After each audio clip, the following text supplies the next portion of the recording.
தங்கம் கிட்டுக்கிட்டு உயர்வு அப்படின்னு முதல்ல சொல்லுவாங்க. படபடன்னு நெஞ்செல்லாம் அடிச்சுக்குவோம்.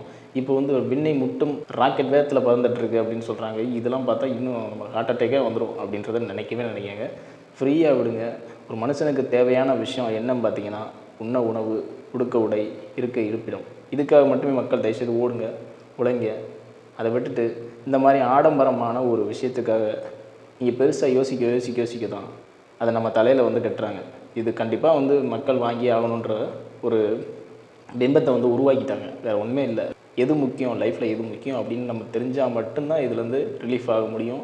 இல்லை தினமும் நியூஸ் சேனலில் போடுறோம், நான் நிறையா சேனலில் பார்த்துட்ருக்கேன், எங்களுக்கு பயமாக இருக்குது அப்படின்னு. நீங்கள் போய் அந்த கமெண்ட்ஸ்லாம் எடுத்து பாருங்கள். அதில் 3 விதமான மக்கள் இருப்பாங்க. நான் பார்த்ததை சொல்கிறேன். ஒருத்தருக்கு என்ன சொல்லியிருக்காரு அப்படின்னா, அது எவ்வளோ ஏன்னா எனக்கு என்னப்பா அப்படின்ற மாதிரி சொல்லியிருக்காரு.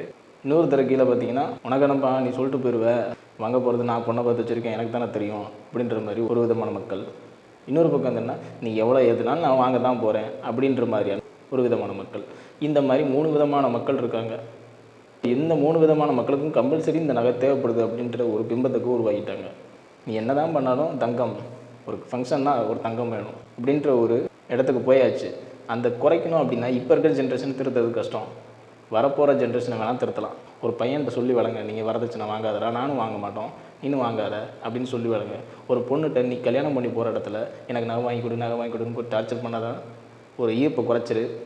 உனக்கு என்ன தேவையோ அதை கேட்டு வாங்கிக்க. அதை தவிர்த்து ஆடம்பரமான ஒன்றுக்காக ஆசைப்பட்டு உனக்கும் ஹஸ்பண்டுக்கும் பிரச்சனை வந்து இந்த மாதிரியான விஷயங்களெல்லாம் விட்டுட்டு உனக்கு பிடிச்சதை வாங்கி சாப்பிடு, நல்லா இரு. இதுக்காக இந்த ஒரு நகைக்காக ஐயோ நகை அப்படின்னு யோசிச்சு ஒன்றுமே பண்ண முடியாது.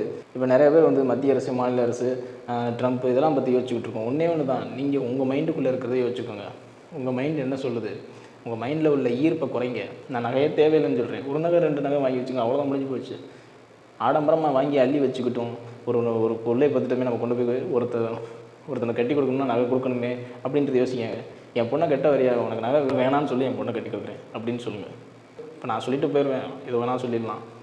நான் நடைமுறை சாத்தியமா அப்படின்னு கேட்டிங்கன்னா இப்போ சாத்தியம் கிடையாது. வரப்போகிற ஜென்ரேஷனுக்கு இதை கற்றுக் கொடுங்க, கண்டிப்பாக அது சாத்தியமாகும். ஸோ இந்த வீடியோவை நீங்கள் யூடியூப்பில் பார்த்துக்கிங்கன்னா சப்ஸ்கிரைப் பண்ணிக்கோங்க, ஃபேஸ்புக்கில் பார்த்துக்கிங்கன்னா ஃபாலோ பண்ணிக்கோங்க. மறக்காமல் இந்த வீடியோவை லைக் பண்ணி ஷேர் பண்ணி விட்டுருங்க.